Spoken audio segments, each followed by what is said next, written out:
Muchos de vosotros os preguntáis si realmente se puede conseguir una hipoteca, es decir, comprar una vivienda sin tener que pagar demasiado de entrada o incluso sin tener que pagar nada. Así que es lo que vamos a ver hoy y vamos con ello. Y para empezar vamos a ver qué es lo que tienes que pagar cuando compras una vivienda, ya que no es solo la entrada. De primera tenemos que tener en cuenta los impuestos. Los impuestos dependen de si la vivienda es de obra nueva o no es de obra nueva, es decir, pues ya ha tenido otro uso. En caso de que sea de obra nueva, el impuesto es del 10% y es el IVA.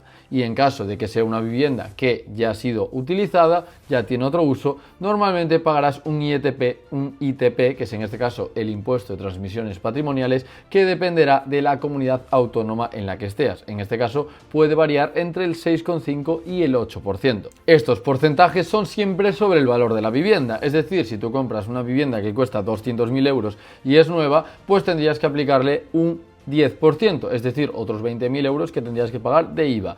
Y en caso de que ya estuviera utilizada, pongamos que te cobra tu comunidad autónoma un 8% de ITP, pues tendrías que pagar 16.000 euros de impuestos. El ITP siempre suele ser algo inferior al IVA e incluso lo bueno del ITP es que realmente en las hipotecas jóvenes y en esas hipotecas donde tienes que pagar una entrada menor es donde se reduce. Así que además de buscar tener que pagar una entrada baja, también es fundamental que busques pagar los menos impuestos posibles, porque los impuestos los vas a tener que pagar sí o sí en el momento de la compra. Es decir, si lo que quieres es pagar poco de entrada y adelantar poco dinero, lo que tienes que hacer es comprar una vivienda que no sea de obra nueva, ya que si no, ya fiscalmente te van a crujir y no te va a salir muy rentable la operación o te van a exigir una cantidad de dinero muy alta. Por eso tendríamos que irnos a viviendas que ya tengan otro uso. A partir de ahí tenemos dos hipotecas. Primero, la hipoteca joven, que es una hipoteca que están dando los bancos y son los propios bancos los que financian. ¿Qué quiere decir?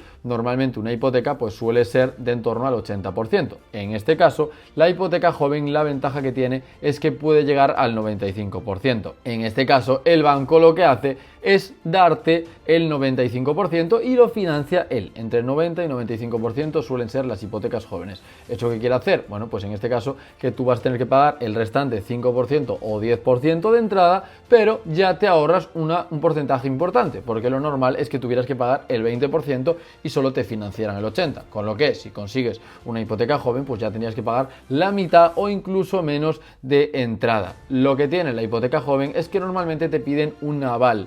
¿Aval qué quiere decir? Bueno, pues una parte que se haga responsable de la operación. Normalmente a través de hipotecas jóvenes te suelen pedir poner el aval de tus padres. Es decir, que si pasa algo, sean tus padres lo que caiga la responsabilidad de esa deuda durante al menos 5 años. Yo me acuerdo de haberlo preguntado al Santander hace no mucho y en Santander, por ejemplo, era 5 años. Es decir, no es toda la operación, aunque la hipoteca sea 30 años, tus padres no tienen esa responsabilidad durante 30 años, pero sí que es verdad que sí que la tienen durante los primeros 5. Por eso es verdad que hay que tener en cuenta eso, evidentemente tus padres, si el banco te exige eso, tienen que estar de acuerdo, tienen que firmar y evidentemente se tiene que saber todo bien. Con esta hipoteca vas a poder ahorrarte bastante dinero de entrada, ya que si consigues, por ejemplo, una hipoteca al 95%, vas a coger una hipoteca con buenos intereses, sin realmente grandes comisiones y además pagando muy poco de entrada. Y por otra parte tenemos la hipoteca ICO. La hipoteca ICO lo que funciona es que el banco financia normalmente el 80% como una hipoteca normal y es el aval ICO que viene por parte del Estado el que te financia el otro 20%. ¿Qué tiene de ventaja esto? Bueno, pues puedes conseguir una hipoteca sin tener que pagar nada de entrada, porque el 80% lo paga el banco, es decir, te lo presta el banco y el otro 20% a través de un préstamo ICO. ¿Cuáles son las desventajas de ello? Bueno, pues que evidentemente el préstamo ICO no suele tener las mejores condiciones. ¿Por qué? Bueno, a veces el aval ICO es verdad que ese 20% que te presta el Estado no suele tener unos intereses demasiado altos, pero al banco tampoco le interesa un perfil que necesite pagar todo de entrada, es decir, que necesite que le paguen todo de entrada y no pueda pagar la cantidad que debería, ¿no? Ese 20%. Por lo que el banco lo que va a hacer es ofrecerte unos tipos de interés posteriores, unos tipos de interés mucho mayores, para que así pues evidentemente solo cojan perfiles buenos, porque si no hacen ese filtro, evidentemente cualquier persona sin ahorros podría comprar una vivienda y meterse una hipoteca de 100.000 euros, 200.000 o lo que sea, y que evidentemente le lleve un porcentaje alto de lo que gana. Por eso el banco en las hipotecas ICO es donde más control tiene, porque sabe primero que no tiene respaldo en caso de que pase algo, y además que, oye, cualquier persona sin ahorros puede intentar conseguir ese tipo de hipotecas. Por eso el banco tiene que estar tan atento. De primeras, la hipoteca ICO es la que todo el mundo busca, ya que al fin y al cabo se supone que no tienes que pagar nada de entrada, pero sí que es verdad que si al contratar una hipoteca ICO te obligan a contratar ciertos seguros, tienen unas comisiones altas y además el tipo de interés no es demasiado competitivo, probablemente te salga más rentable ahorrar un poco e irte directamente a través de una hipoteca joven, que pues llega hasta los 36 años. Tú puedes firmar la hipoteca joven siempre que tengas menos de 36 años en el momento de la firma. En caso de la hipoteca ICO es para las personas jóvenes e incluso para las personas mayores si tienen hijos a cargo. Es decir, si tú eres una persona de 40 años pero tienes un hijo menor a cargo, pues puedes llegar a coger esa hipoteca. El hijo tiene que ser, o la hija, menor de edad, eso sí. Y además la diferencia entre estas hipotecas es que como la hipoteca joven va a través del banco, cuanto más dinero ganes, perfecto, al banco le vendrá mejor y quedará más contento. Mientras que si pides una hipoteca ICO será al revés, como la da el Estado, cuanto más dinero ganes probablemente te la cancelen. De hecho, si superas los 37.800 euros brutos anuales ya no te van a dar opción a coger esa hipoteca ICO, y tampoco es una cifra que sea demasiado alta para cobrarla. Entonces es verdad que el problema que tiene la hipoteca ICO es que al estar gestionada por el Estado no puedes tener ciertas condiciones, como por ejemplo no puedes tener más de 100 euros de patrimonio, no puedes cobrar más de esos 37.800 y otros aspectos a más, mientras que la hipoteca joven realmente cuanto más patrimonio tengas, pues más incluso te bajan el tipo de interés y mejores condiciones.